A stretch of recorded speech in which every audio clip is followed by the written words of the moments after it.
What's good, guys? It's kind of early and both my daughter and wife are asleep, so I'm not going to be too loud in this video, but I wanted to talk a little bit about what my biggest difficulty is right now when it comes to sourcing in my new business model. When I go out sourcing, I know due to my previous business model that I can sell a lot of different types of shoes. It's very easy for me to sell flawed shoes. So when I run across opportunities where I'm seeing a good shoe that is flawed, I end up shaking a little bit. I'm wasting time thinking about, should I pick this item up? Should I not pick this item up? And my primary standard that I use when I go out is supposed to be condition. It's not how much this item is and how much it sells for or sell through or anything like that. All of those metrics do matter to me a bunch. However, if I can focus on condition, then those other two things end up happening as a result, because the better the condition the shoes are, in general, the higher their sale price is going to be, as well as the higher the velocity will be for that pair of shoes.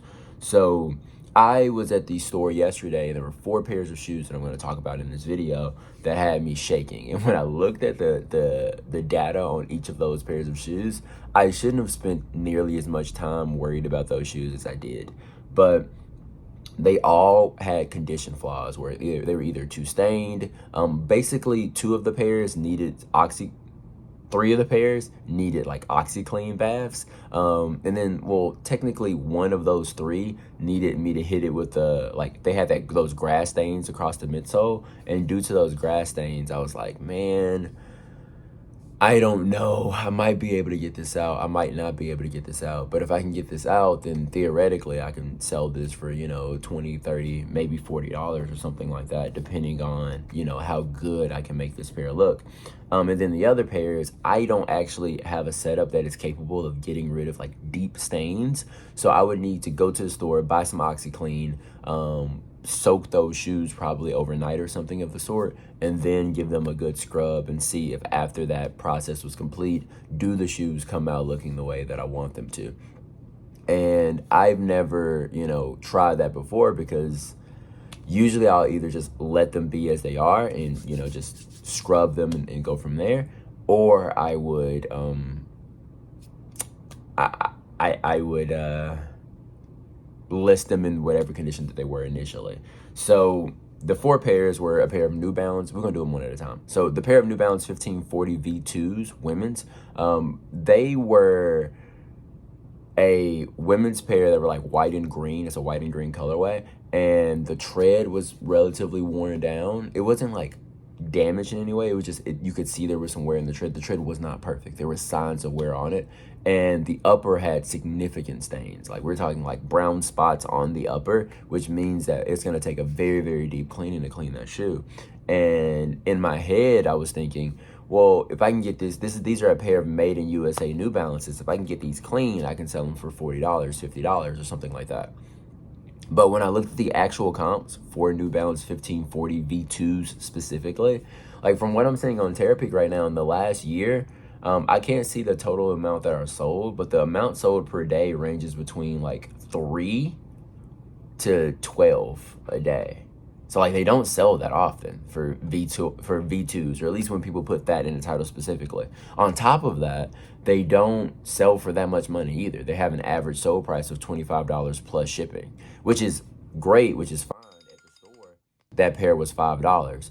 But to take $5 and turn it into $25 in good condition, which means that if I am not able to get those stains out of that shoe, I'll end up having to sell mine for 18, 17, 20, somewhere in that sort, which isn't worth it. You know what I mean? And what if I have to spend 20 minutes, 30 minutes, an hour working on that one shoe? Would that be worth it for me? No. Why am I trying to, bring life into this pair when I can just leave and go get another one?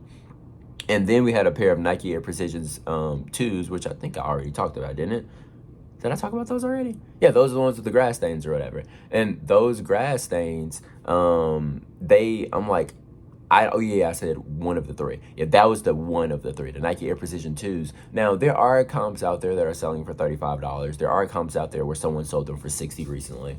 But, overall, the average for Air Precision 2s is $23.12. So I might end up having to sell mine for $23 if I cannot get those grass stains off the midsole, if I can't get that discoloration off the upper and off the tongue. And I know you guys can't see the shoe, you don't know what it looks like, but imagine someone was cutting grass in some shoes and there's a giant green stain across the white midsole, and then the upper is, brown because of the dirt from the grass cutting is kicking back onto the shoes.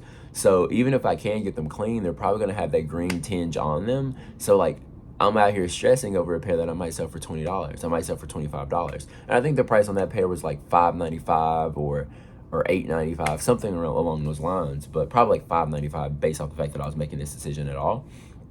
And sure, $6 and the $20 is really cool, but is $6 and the $20 worth it when I have to spend 20 minutes getting the pair ready to go?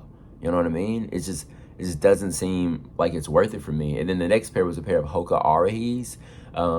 And they were, I can't go to Terapeak and pull up Arahi 1s, so because of the way how the search works. So I had to do Arahi 2s. But if you look at the Arahi 2, or if you guys say like Arahi, or I say Arahi, but and it's Arahi.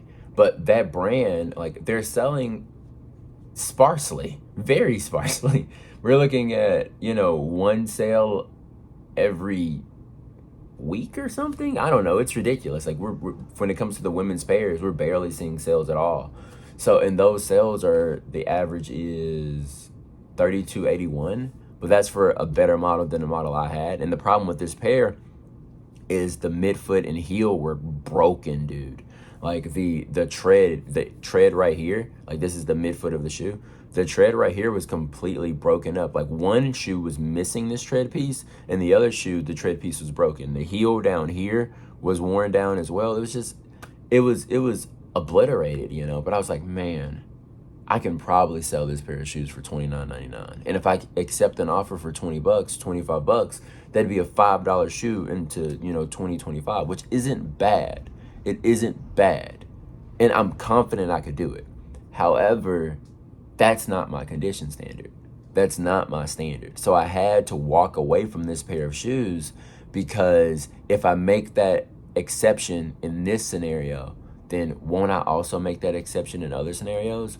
Won't I also go, hey, this is a great pair of On Clouds that just have a giant tear on the heel, but they have them priced at $2, so I can go 2 into 20 and big money, boom, But I'm trying to stop doing that. So if I don't want to do that anymore, and I want every customer who receives a shoe to like their shoe, at least when it comes to the pairs that I'm sourcing, and not only like their shoe, but be willing to tell someone else, oh, I got this shoe off of eBay. This seller is great. If I want that to be the case, I can't be selling shoes that are torn to pieces, And then finally, there's a brand called Anodyne. I've never seen the brand Anodyne before. It was new to me, but they had the same discoloration issues that the New Balance 1540s had. And I was like, I'm gonna have to get my scrub on these to get these stains off the upper of the left shoe. And again, I might have needed to buy OxyClean. I might have needed to go through a whole soaking process just to get this specific pair ready to roll. And when it comes to Anodyne, they barely sell as well. They do have more sales than like Arahi 2s, but we're talking like 3 to 6 sales a day, give or take. And that might even be per week. This might be per week. Like they might sell one time a day. So it's very, very difficult to make something like this work, and their average sale price is $23.69. So yeah, sure, the pair is $5, $7, $8, whatever it is, but I'm gonna sell it for $24. And I have to do all that extra stuff too. So I could just instead get a pair that's going to sell for $30, $40, $50, and have to do significant... Sorry, hold on one second.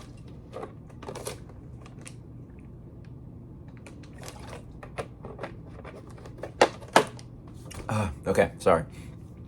Like, I can buy a pair that requires significantly less work and then be able to get $24, $25, $30. Because I picked up a pair of sandals the other day that required no cleaning at all.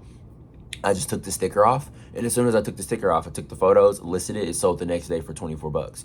So like, I could just go do that rather than let's go spend 34 minutes cleaning this pair of Anodynes and making sure they're ready to go. And then hopefully hopefully we're able to get the price that we're looking for, and those things are hopefully gone, you know? So that's my thing. That's my biggest struggle in my business right now, trying to make sure that when I'm outsourcing, I'm remaining disciplined and picking up pairs that are going to hit my sale price metrics, but also are meeting my condition metrics. So that's all I got. Greatly appreciate you guys. Hopefully it was valuable to you. We'll talk to you guys soon.